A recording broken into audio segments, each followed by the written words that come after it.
Direct selling industry का future क्या है, इस बिजनेस की सच्चाई क्या है, लोग इस बिजनेस के बारे में बताने से क्यों कतराते हैं, लोग इस बिजनेस में काम करना क्यों नहीं चाहते हैं, क्यों डायरेक्ट सेलिंग बिजनेस में इतनी नेगेटिविटी है, क्या है इसकी वजह।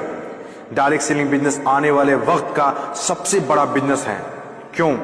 अगर आज आप दूसरी कंट्रीज को देखें, जो कंट्रीज आज डेवलप्ड है, उन सभी कंट्रीज के अंदर डायरेक्ट सेलिंग बिजनेस का बहुत ज्यादा प्रायोरिटीज दी जाती है, क्योंकि डायरेक्ट सेलिंग बिजनेस लोगों का बिजनेस है और जब तक दुनिया में लोग रहेंगे तब तक ये बिजनेस चलता रहेगा, क्योंकि ये बिजनेस लोगों पर डिपेंडेड है। जब तक लोग खाते रहेंगे, नहाते रहेंगे, कपड़ा पहनते रहेंगे, तब तक ये बिजनेस आपका चलता रहेगा।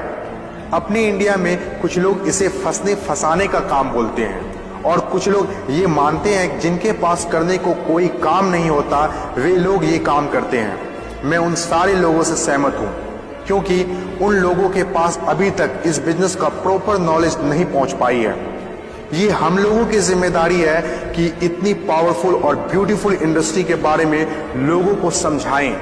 दुनिया में कुछ ऐसे भी काम होते हैं जो लोगों को आसानी से समझ में नहीं आते हैं। एक छोटा सा एग्जांपल देता हूं। हम लोग दिन भर फेसबुक, व्हाट्सएप और यूट्यूब कितना यूज करते हैं और इसके लिए आपसे एक भी पैसा नहीं लिया जाता है। तो जरा सोचिए उनकी कमाई कैसे होती होगी, जबकि फेसबुक दुनिया के टॉप 10 बिजनेस में आता है कमाई के मामले में। कुछ लोग सोचते हैं अगर फेसबुक जब हमसे पैसा नहीं लेता है तो कमाता कैसे होगा।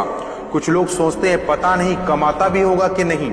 कुछ लोग कहते हैं जो डाटा हम लोग यूज करते हैं उससे कमाता है।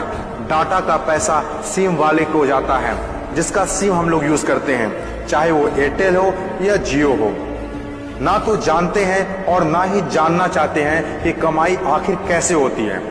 दोस्तों, सबसे पहले आपके लिए ये जानना जरूरी है कि कोई भी इंडस्ट्री कैसे चलती है और कैसे बनती है। किसी भी नई इंडस्ट्री को चलने के लिए 4 फेज से गुजरना होता है। पहला जो फेज होता है वो होता है नेगेटिव फेज, और आज direct selling industry negative phase में है। ये फेज हर नई इंडस्ट्री को झेलना ही पड़ता है। जब भी मार्केट में नया बिजनेस आता है तो लोग पहले उसे ठीक से समझ नहीं पाते हैं और अनदेखा कर देते हैं, जैसे बैंकिंग सेक्टर के साथ हुआ, इंश्योरेंस सेक्टर के साथ हुआ, टेलीकॉम इंडस्ट्री के साथ हुआ। पहले ना तो लोग बैंक में पैसा जमा करते थे और ना ही इंश्योरेंस लेते थे, क्योंकि इंडस्ट्री नई थी, लोग डरते थे, किसी पर भरोसा नहीं था। लेकिन आज देखिए, यही इंडस्ट्री है जिसके बिना किसी राज्यों की कल्पना करना असंभव है। जब नई नई प्लास्टिक इंडस्ट्री स्टार्ट हुआ तो 95% लोगों ने इनकार कर दिया